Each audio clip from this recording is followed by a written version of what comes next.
Welcome, everybody. Good evening. A wake-up call, big time for our country tonight. A comprehensive survey on retirement reveals a startling statistic. 1/3 of workers have less than $1,000 tucked away for their golden years, and many don't even know how much they should be saving. Some are calling it an impending crisis, and others want to know how we got here and what can be done to fix it. But first, here's Sharon Epperson with the sobering details of the state of retirement planning or unplanning in America. Most Americans aren't even close to being financially prepared to retire. I can't save for my retirement because of my expenses, my bills. I'm not really thinking about planning for retirement yet, but I probably should. I'm not thinking about it. I'm just focused on right now. More than 1/3 of Americans have less than $1,000 in savings and investments, according to a new survey from the Employee Benefits Research Institute. 60% have saved less than $25,000. And most Americans are not taking action.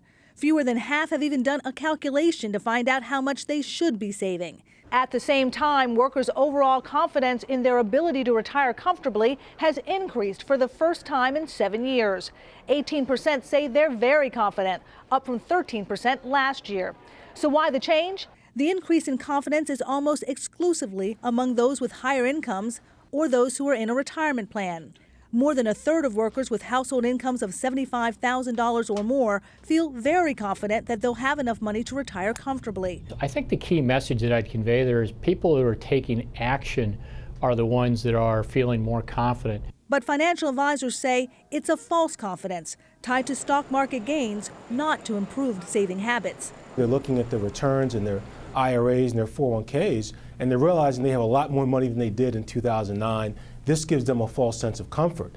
The problem is they don't know what the end game is. In fact, a separate survey from TIAA-CREF finds most Americans spend more time buying a flat-screen TV or choosing a restaurant for dinner than they do on planning an investment in an IRA. And that's an investment many will need to rely on for decades. For Nightly Business Report, I'm Sharon Epperson. Nevin Adams joins us now to talk more about how to save for retirement. He's Director of Education at the Employee Benefit Research Institute and co-author of that 2014 Retirement Confidence Survey. Nevin, let me just begin by saying to you that, we all know that this is a serious problem. We have to save for retirement. Let's say somebody comes to you and says, I haven't started to do anything. How do you get started? What would you say is the key one or two things, just one or two things you should do to get started? The most obvious is get started. Start saving right now. Don't stop. Don't try to figure out how much. Just need to go and start that process. That's so important. The second step is to go figure out how much you should be saving.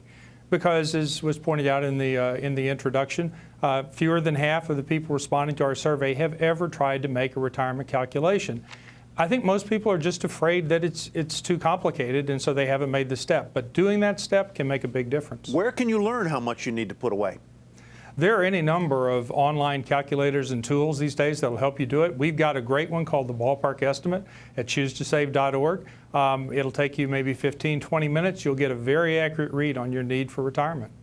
Do you need a financial advisor or somebody like that to advise you what to do? When does that make sense? Well, you don't need to. A lot depends on your comfort as an individual investor. Some people need the process of sitting down with an advisor just to have the discipline to sit down and sort of get over that initial inertia.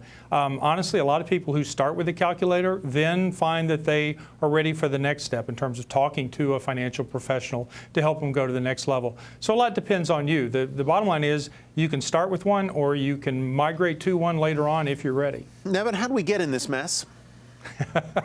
We've always been in this mess.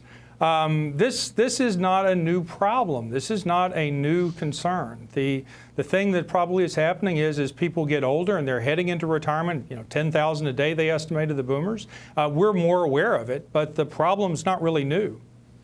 On that subject, you have to save for retirement, but let me bring up the other thing, saving for your kids' college education. I mean, what do you do? You've got to do both, choose a priority of the kids first and yourself later. What's your advice on that?